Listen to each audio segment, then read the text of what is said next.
Good morning and good afternoon. Welcome to today's Second Nature webinar. Today's program is Solar and Storage, a winning combination for your campus to achieve climate action goals. My name is Eric Howard, and I'm the Director of Strategic Partnerships at Second Nature. Second Nature is a national organization. We're committed to accelerating climate action in and through higher education. We do this by mobilizing a diverse array of higher education institutions nationwide to act on bold climate commitments, to scale campus climate initiatives, and to create innovative climate solutions.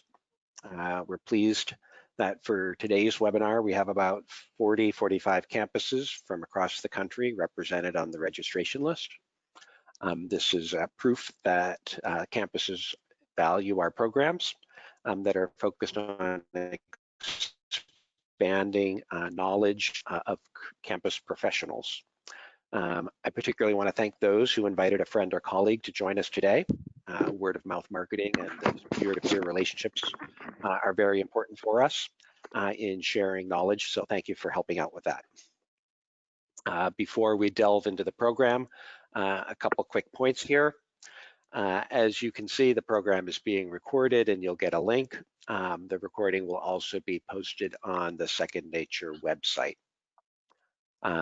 If you have some questions, there's a question and answer function that should be on the control panel on your screen. You can ask the questions at any time. And to minimize background noise, all of the participants are muted. And now briefly onto the program. Again, on the right, you see me, Eric Howard at Second Nature. I'm giving a brief introduction, and I'll also coordinate the question and answers at the end of the program. The other speakers are Chris and Javier, and I'll be passing on the baton to them in a moment. But before I do that, I want to thank the many universities, nonprofit organizations, and corporate partners that we work with, including SunPower, who's the partner for today's webinar. SunPower was a sponsor of our summit earlier this year, and at that summit we had about 450 participants, and many of them had a chance to speak with the SunPower experts.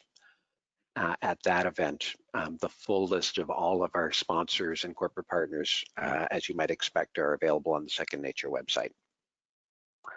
Lastly, when you registered, you may have noticed that we're going to be hosting a Zoom meeting to allow further conversation among the higher ed participants in this program. That event's going to be on July 9, so 2 weeks from today at 10 a.m. Pacific, 1 p.m. East Coast time. I'll be sending login information that shortly after today's program. And now, Javier, I pass the floor on to you. Thank you, Eric, and hello everyone, and thank you for joining us. My name is Javier Castruita. I'm the Associate Vice Chancellor of Facilities Development and Operations for the district. I've been with the district 14.5 years. Thank you.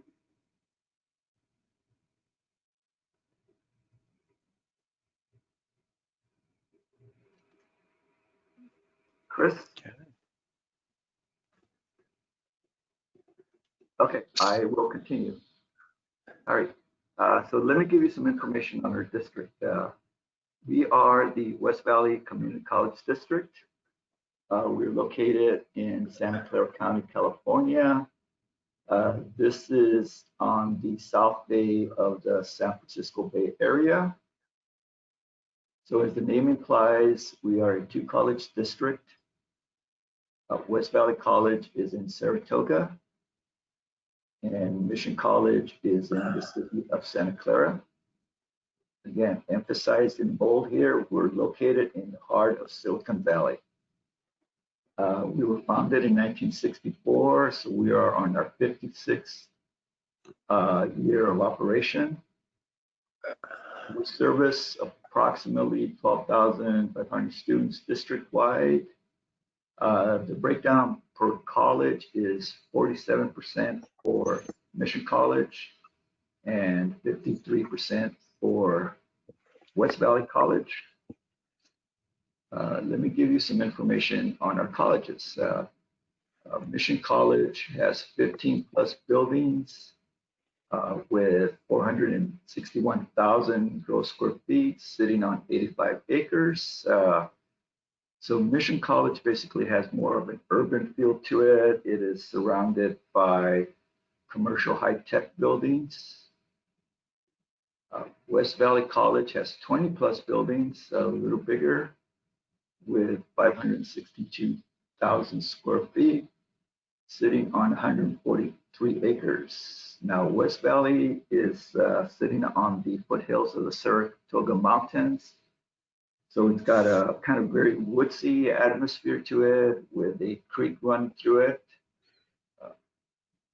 So now both have different environments, as I mentioned, making it challenging but exciting to manage. Next slide, please. And hello, everyone. I appreciate you joining as well. My name is Chris Elias from SunPower. I'm our Senior Director for Business Development and Strategy. And among my responsibilities is running our energy storage business that we'll talk about a fair amount on the presentation today. To orient the audience in that subject matter, I wanted to spend a little bit of time talking about, how storage works and can create value for campuses like those run by the members of the audience. The the premise of energy storage is that we at SunPower add energy storage systems to our PV systems to take that solar power and make it more valuable for our customers by using it at a different time of day than when the solar system would generate energy based on whether or not the sun is out. And there's a few ways that we do that. One is we can use that solar energy stored in the battery and discharge it when your campus is setting its peak in terms of what it draws from its utility, and reduce that peak demand and thereby reduce demand charges, which can be quite expensive in many parts of the country. We can also take some of that solar energy produced at times of day when energy prices, as opposed to demand charges, are relatively low, and discharge that energy to offset on-peak energy purchases from your utility during times of day when those on-peak rates occur. And similar to that, to the extent you don't have a full net metering opportunity in terms of your arrangement with your utility, we can store some power that would otherwise be exported from your PV system and use it to offset your load.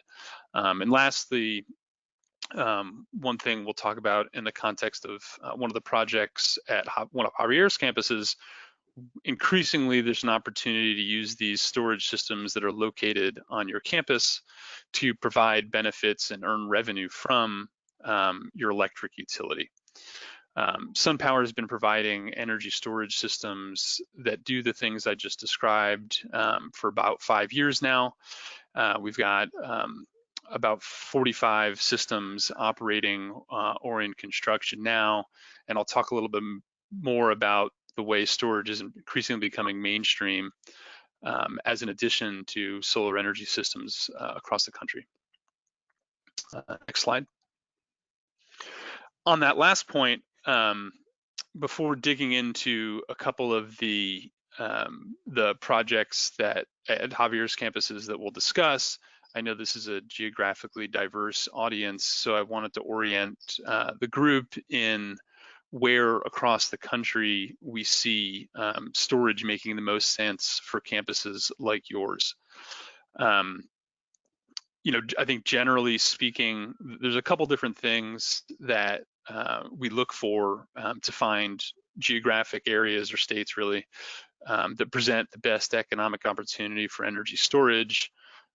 One is incentives. Storage is still relatively expensive and works best when there's an incentive available for to buy down the purchase or financing of an energy storage system.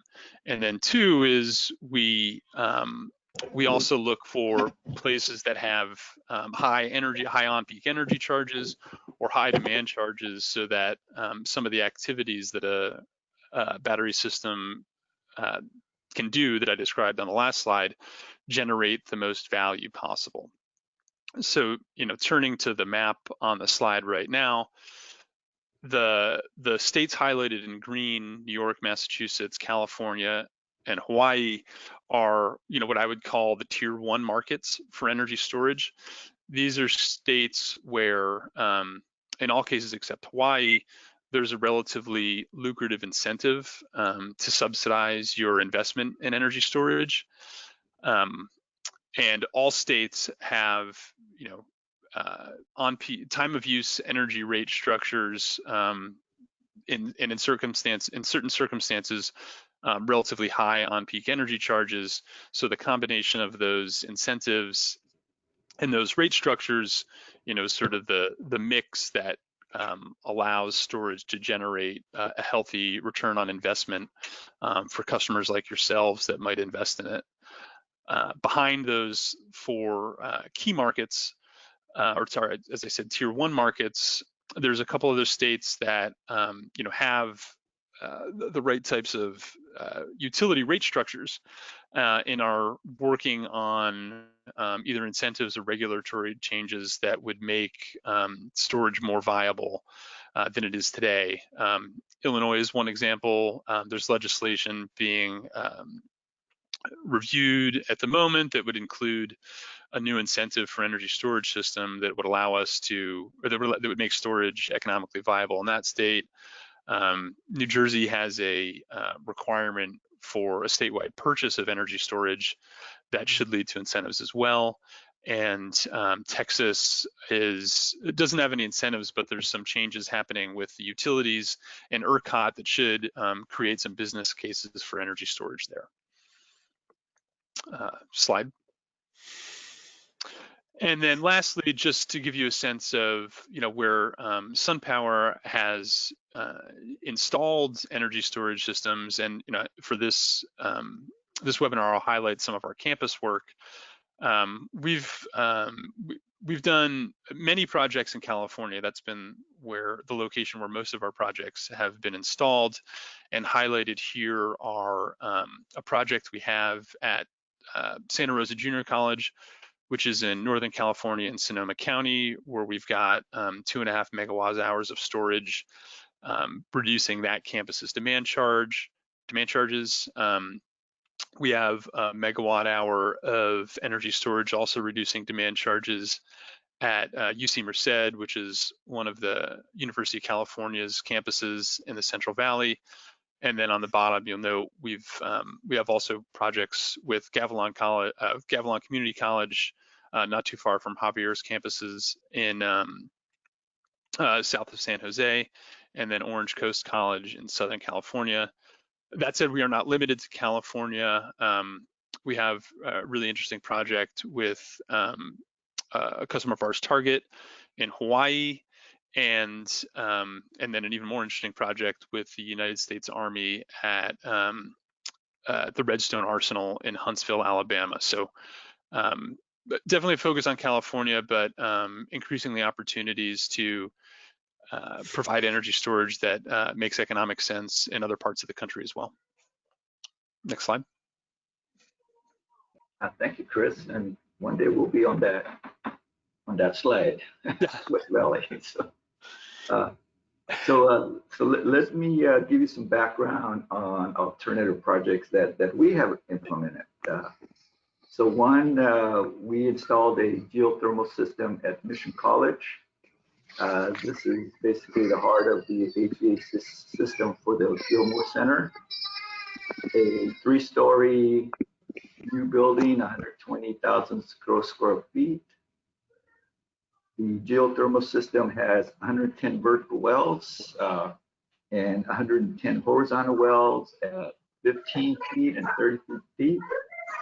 So with this system, we do not have a boiler and a cooling tower for this building, so it's very cool. We've also converted our exterior and parking lot lighting to LED at each college. Now, under our construction program, we have completed 2 LED silver, 5 LEED gold, and 1 LEED platinum buildings. So we are very active in our LEED program. And finally, for phase 1 of our photovoltaic solar system, we've installed a 1 megawatt PV system at both colleges, West Valley and Mission College. The systems were installed by SunPower and they continue operating it for us. The projects were paid to a local Measure C bond program, and it basically provides approximately 25% savings of our electrical use per college. So as you can see, we've been very proactive on implementing energy saving projects, but we continue. So in 2017, we started planning for a new local general obligation bond. Our intent was to put this bond or this measure in the 2018 general election ballot. And part of this bond program would be phase 2 of the PV solar system at each college.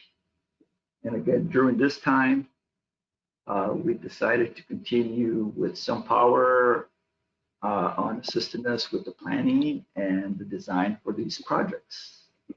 Next slide, please. And I'll take over for a bit to talk about one project or 2 projects that Javier mentioned that are currently in the works or under construction with SunPower at the West Valley and Mission College campuses.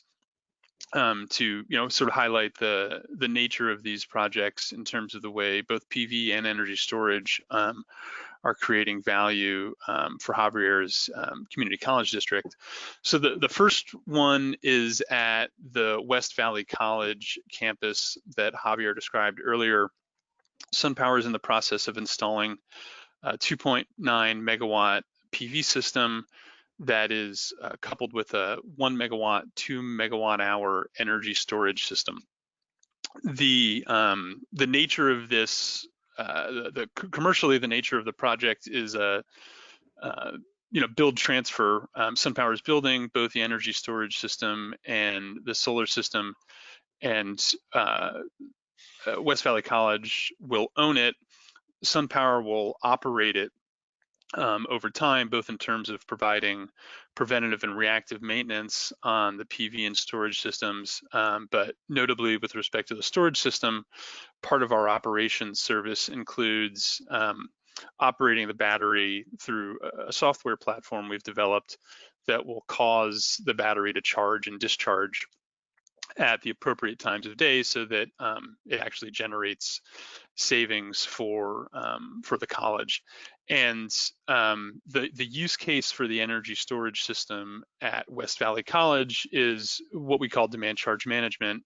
One of the items I referred to on an earlier slide, where we are predicting when the campus is going to register its peak at the campus's meter with Pacific Gas and Electric. We'll charge the battery to be ready for that, and then as that peak approaches, we'll discharge the battery, and in doing so, reduce West Valley College's demand charges, which I think is probably the primary use of energy storage systems for campus projects like these. And I'll turn it back to Javier to talk about why this was why this is viewed as a benefit for West Valley College. Thanks, Chris. Yeah, so how does West Valley College benefit? So again, With the system that SunPower designed for us, West Valley will realize a reduction of demand charges by $88,000 per year, totaling $1.3 million over 15 years. We will also receive $800,000 in storage incentives under the California Cell Generation Incentive Program.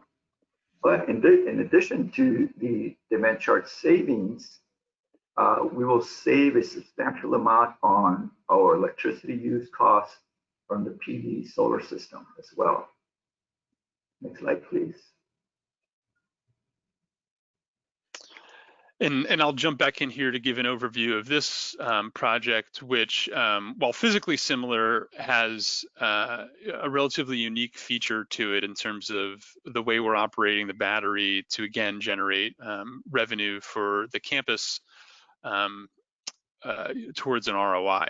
So at Mission College, similar to West Valley, we are installing a 2.5 megawatt carport PV system that is coupled with a larger battery. It's a 2 megawatt, 4 megawatt hour battery system. Same commercial structure in terms of the PV and storage system ownership, where SunPower is building and constructing the project for Mission College, and Mission College will own it with SunPower operating over time. The unique feature of this project, though, is that instead of operating the battery to reduce Mission College's demand charges or offset its on-peak energy prices, we, in working very closely with Javier and the team at the district, we're able to structure a program with the utility that serves the campus. It's called Silicon Valley Power, and they're the municipal utility for the city of Santa Clara, where Mission College is located.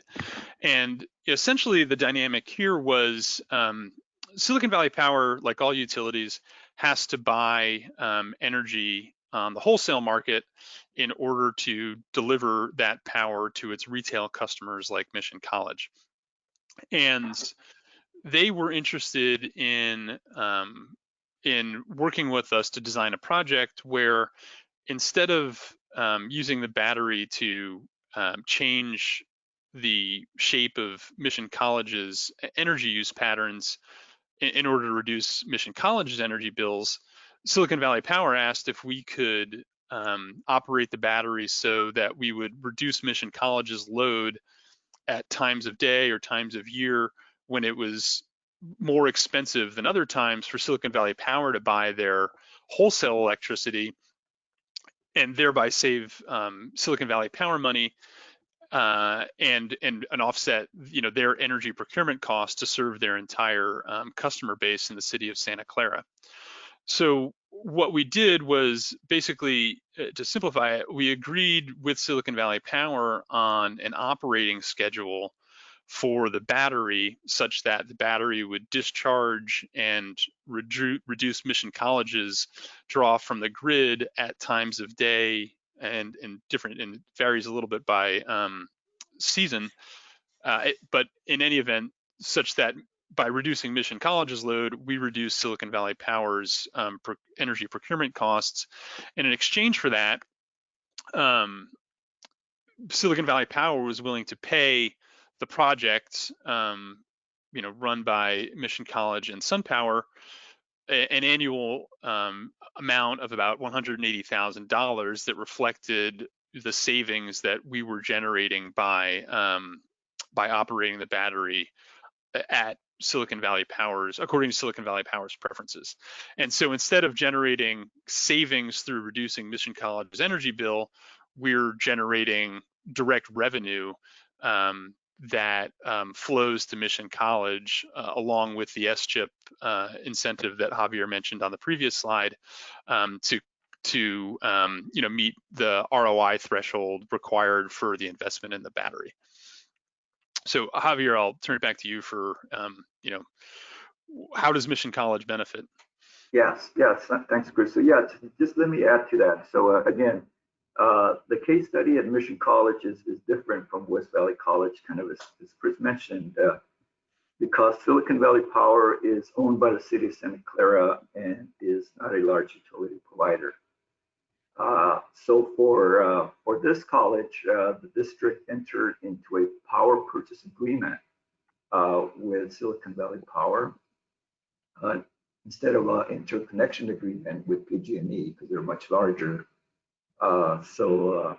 Essentially, Silicon Valley Power, as Chris mentioned, will be paying us annually at $180,000 per year for the battery storage, totaling $2.7 million over 15 years. As Chris mentioned, we will be getting a $1.2 million incentive from California's self-storage incentive program. And again, a little different than West Valley, but we will be getting substantial payment on excess electricity generated by the new PV system. Next slide, please.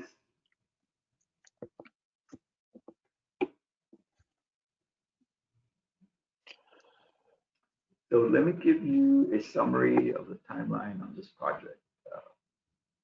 So in 2017, we started planning for a new bond program, which included the phase 2 PV solar system.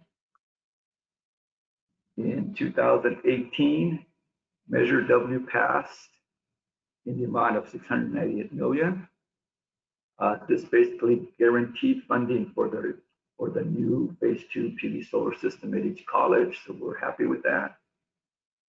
In 2019, SunPower completed the design, the contract documents, and secured the permit from the Division of the State Architect, which is basically our building permit agency. And in 2020, construction started, as you can see from these photographs. So before I finish this slide here, I would like to say something about this project. So the renewable energy from SunPower has proved to be a valuable investment and a critical component to reaching our sustainable goals. We look forward to building on our efforts with storage, which will allow us to avoid expensive utility demand charges for years to come. Next slide, please. Great, and I'll talk a little bit about a new opportunity for energy storage, but just want to also thank Javier for those statements and note how excited SunPower is about both of those projects with this customer who we've done work with before. It's been a really nice partnership that we look forward to working more on in the future. So the one other item to note on energy storage that we haven't really talked about in this presentation yet. Mostly, we've talked about the ways that energy storage can generate pure economic value, whether it's by reducing a customer's utility bill or campus's utility bill, or in the case of Mission College, generating revenue from a utility. One feature of storage that's it's increasingly becoming mainstream, maybe too strong a term, but something that's starting to happen is actually using these storage systems coupled with PV to provide backup power, either as a augmentation or supplement to, say, a natural gas or diesel powered generator, or a replacement outright for those technologies for certain types of load. And this is being driven by a couple factors. One is energy storage costs are declining. And as a result, the cost of using an energy storage system to provide backup power is, now essentially competitive with the cost of installing a natural gas system or a diesel generator. Particularly if you account for some of the permitting costs in certain jurisdictions or permitting complexity associated with fossil fuel generation systems. And then, I think there's also, and I imagine this is something that the audience here can relate to, increasingly demand for different ways to provide energy security to your campuses. Javier and I are in California, where we've become accustomed to outages related to safety measures undertaken during wildfire season. I know audience members on the East Coast and in the Northeast and in the Southeast, have been going through similar situations around weather events for several years now, and this is a feature of energy storage that is increasingly becoming a norm in the market, and one that SunPower is investing in to continue to find ways to generate economic and non-economic value for our solar and energy storage customers. Next slide. So wrapping up, just a few items to leave you with about storage or solar and storage if you were thinking about making an investment in these technologies for your campuses. One, think geographically. Key markets, as I mentioned before, are California, Massachusetts, New York, and Hawaii, with Texas, New Jersey, and Illinois being, emerging markets. And I think what I would say here is if you're in these markets, definitely think about storage. But I don't want to preclude, I don't want to suggest that other members of the audience who may not be in one of these 7 states should not think about it. Certainly if you're investing in or considering investing in solar, you should think about adding storage as well. And the example I gave earlier of our project with the Army in Huntsville, Alabama, shows that there certainly are circumstances where outside of these markets, there's a case to be made for energy storage. One other thing actually that I haven't talked about is if you are thinking about doing energy storage and PV, do them at the same time. It'll save you time on thinking through procurement and not having to do it twice. It'll save you money because there's a lot of synergies that can be achieved in installing these things together. And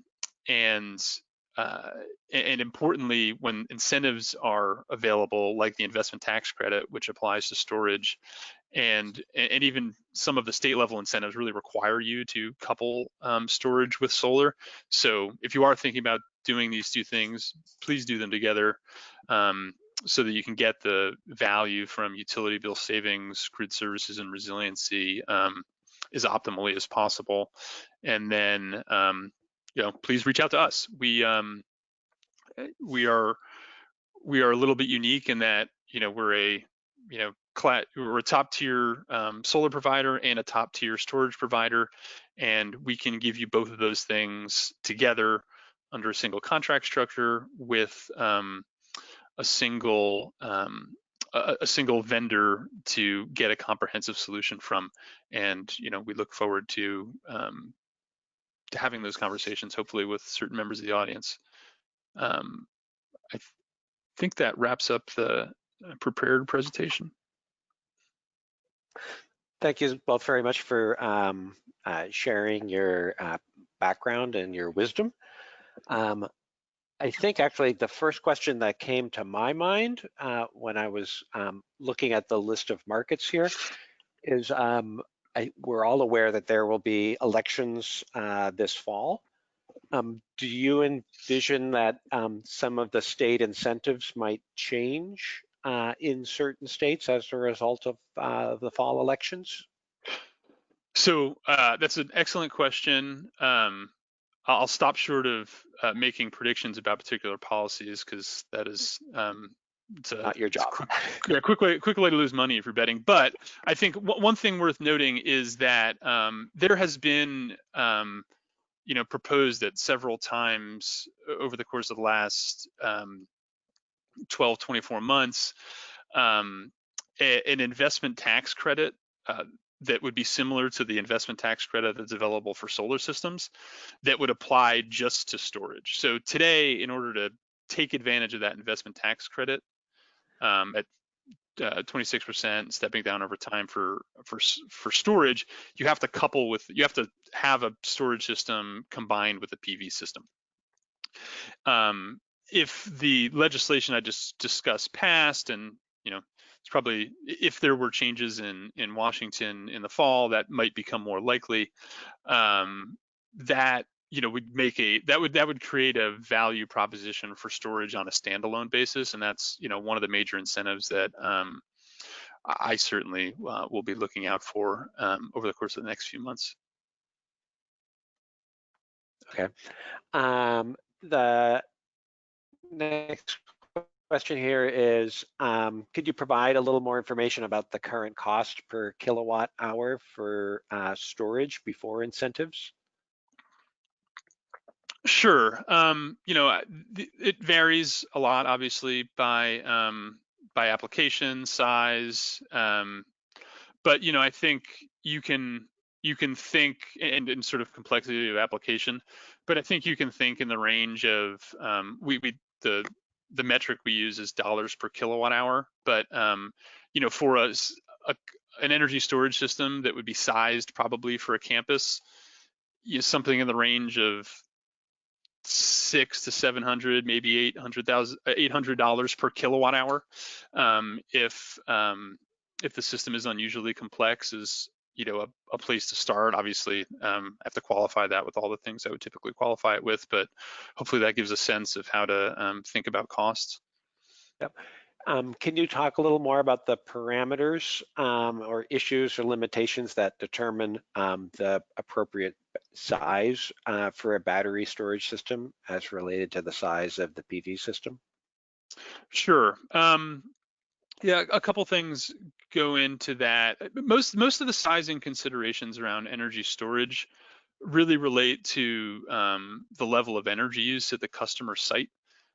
So if the purpose of the battery is to reduce the customer's peaks, and the campus has a peak load of say 2 megawatts, then you're probably looking at an energy storage system of anywhere from 500 kilowatts to a megawatt for that type of application. The methodology for thinking about the size of the storage system relative to PV is, I don't know, they're not necessarily that tied together, as long as your PV system is generating enough electricity to actually charge the battery completely, which is typically the case. But what we've seen is, on average, our storage systems in terms of kilowatt or megawatt rating are, historically they've been maybe about a third of the PV system, but they're trending more towards half the rating of the PV system, to provide sort of a rule of thumb there. Okay, and I would assume that the speed at which the battery is able to charge would also be a factor in this consideration, and that speed might change over time as new battery technologies or improved battery technologies become available. Is that right? Yeah, well, so yes, it's certainly important, particularly with demand charges, where you can, or the peaks that relate to demand charges, where you have to sort of quickly discharge if circumstances at a campus change. I think that's lithium ion, while somewhat costly and not great in terms of degradation over time relative to some other technologies that may emerge in the future, is really good at discharging power or charging power very quickly. So that's one of the reasons that that's the predominant technology that's used in not just ours, but generally speaking, commercial scale energy storage applications today. Okay. There were also a couple of questions about the funding side. Again, a lot of campuses are either public campuses or nonprofit campuses. And so the question is how the funding might be done through a purchase power agreement, so the campus has no out-of-pocket costs, and maybe linking in some private sector partner who can use the tax credits. Because again, if it's a public campus, the tax credits have no value to them because they don't pay taxes. Yep.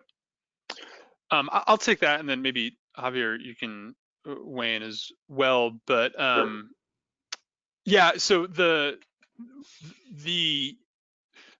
depending on, so yeah, particularly for public and nonprofit customers, often what we're looking at is weighing whether that customer has access to relatively, certainly the point is valid that the investment tax credit may not be available, but often this type of customer, and Javier can talk about this, has access to relatively low cost bond funding or other sources of support for CapEx, and that may be a route we go, and that's part of the reason the projects with Javier were done as build transfers, but also we often do incorporate an energy storage system into a PPA in order to avail ourselves of the tax benefits that otherwise wouldn't be available to a public or nonprofit customer. So yeah, our standard contract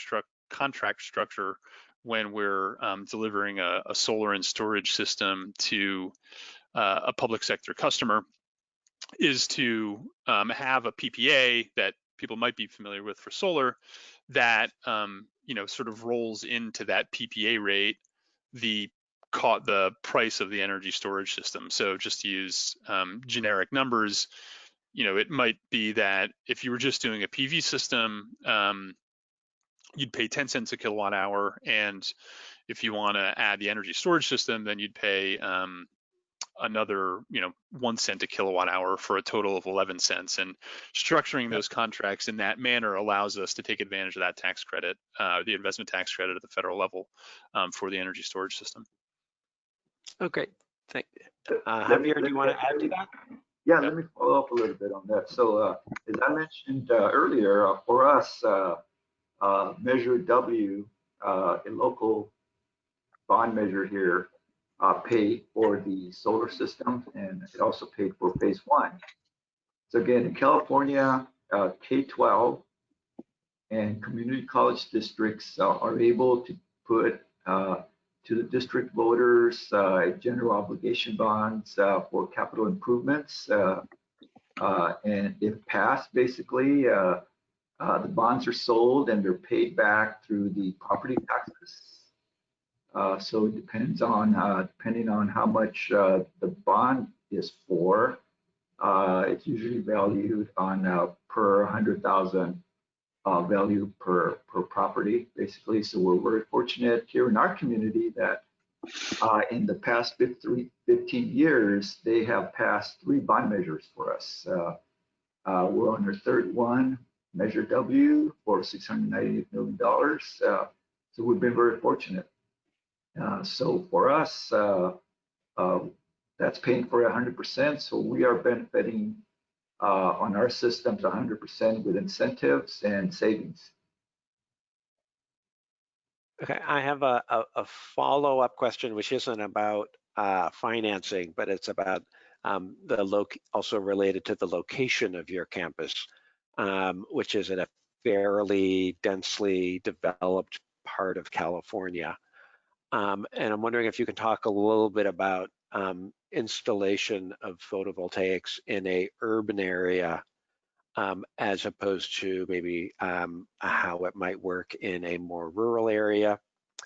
And adding on to this person's question is also essentially off-site solar, because again, campuses can theoretically buy solar from an installation that's 20 or 200 miles away. Yeah, so I'll start off and then maybe Chris can follow up. So for us, basically, installation has been in our parking lots. We have taken advantage of that. Fortunately, they are sited correctly with the sun direction. So we're installing, as you saw in the pictures, carport systems through SunPower. So it has been no problem for us at all with that. Yeah, and I would add, just respect to the density question. I think Javier's right to point out that one of the ways that we can most effectively use limited space is to put these panels on canopy structures, carports, or on rooftops, and I think one of the reasons that one of the advantages that SunPower offers in those settings is that our panels, which are designed to be high efficiency, so generally speaking, they generate more power per square inch or square foot of panel surface area than our competitors. That allows us to, in those dense urban environments, or in a situation where you're putting these panels on top of a carport, best utilize that space to get as much energy out of it as possible. Okay. The next question that I have here, I said we've spoken mostly today about solar and battery. I'm wondering if either of you can say a little bit about solar versus wind power. Wind power, either wind power alone, wind power with battery. So thank you. Sure, I can take that one, Javier, unless you've... Well, I'll just make a quick comment here, is that we have considered it, but the big concern has always been if we're using the windmill type, the concern about damage to birds and other animals that fly, and so we kind of shied away from that. Chris? Yeah, and actually, I don't have a ton to add to that. Obviously, SunPower's in the solar and energy storage business, so we know that well. At least my personal understanding of wind, particularly for campus environments, is that the types of issues Javier just raised would be ones to consider, and maybe limiting relative to the relative ease anyway of safely putting solar panels on roofs and canopy structures and parking lots. Okay. Are there any good case studies from other parts of the world, like in Europe, where there's been a lot of experience with solar that would be relevant for campuses in the United States?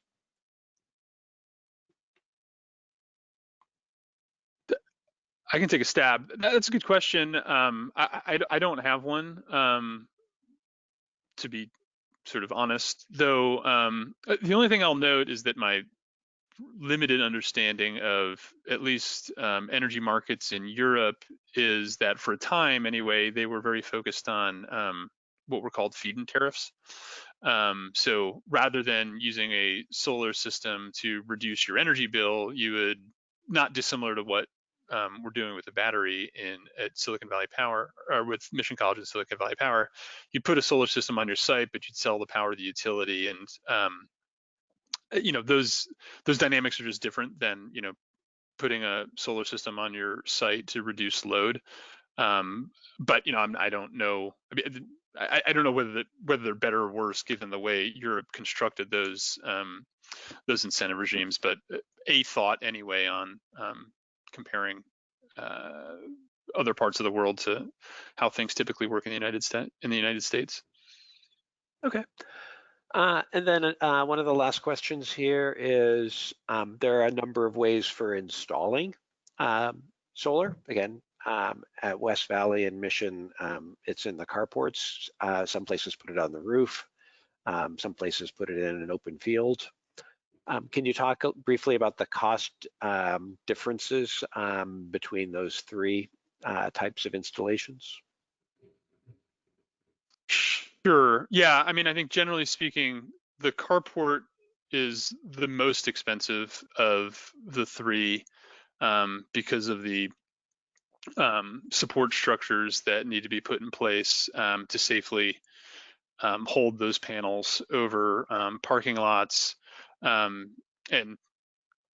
back to the SunPower plug, that's one of the reasons why having a high density panel, when you put it on top of that relatively expensive support structure, makes a lot of sense, because then you're generating more energy against the cost of, against sort of the fixed cost of erecting that canopy structure. Roof versus ground, it sort of depends on scale. If for a, it depends on that. If you have a lot of land, ground will definitely be your cheapest option. But if you're, have a limited amount of land and limited to, say, a megawatt or two of PV, it may be that roof is a better bet economically than ground. But that also will depend on, some of the features of your roof. But so I think it's easiest to draw the distinction between carport and roof for ground. Then roof and ground sort of differ by the size of the system. Yep. Well, from personal experience, I can tell you my car gets very hot when I park it in the sun. So I always appreciate the additional benefit of being able to park my car in the shade. Yeah. So very popular in our campuses. I'm sure the folks in West Valley appreciate that opportunity to leave their car in the shade all day.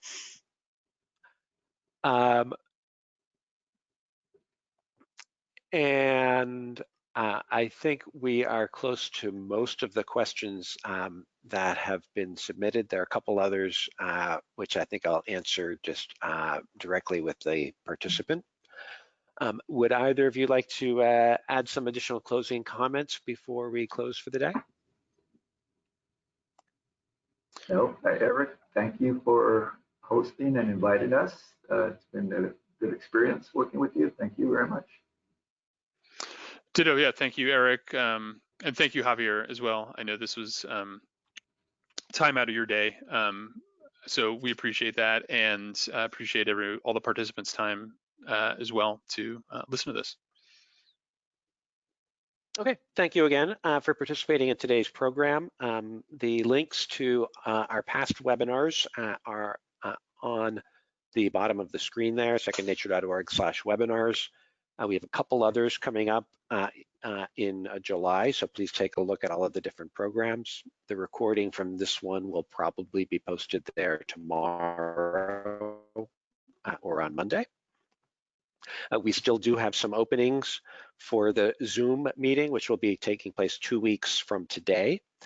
So if you'd like to participate in that online discussion, please send me an email, ehoward@secondnature.org.